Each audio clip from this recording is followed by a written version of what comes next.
మరోసారి drugs control administration అధికారులు దాడులు చేశారు. ఈసారి 2 క్లినిక్స్ లో తనిఖీలు నిర్వహించారు. యూసఫ్గూడలోని మెరోయామ్ 1000 ఇంజెక్షన్లను, హైత్నగర్ లో ఇట్రాడోల్ 200 క్యాప్సిల్స్ ను స్వాధీనం చేసుకున్నారు.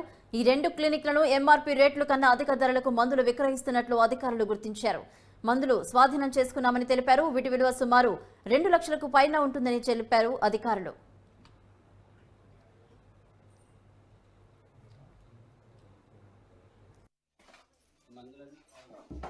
ఓకే.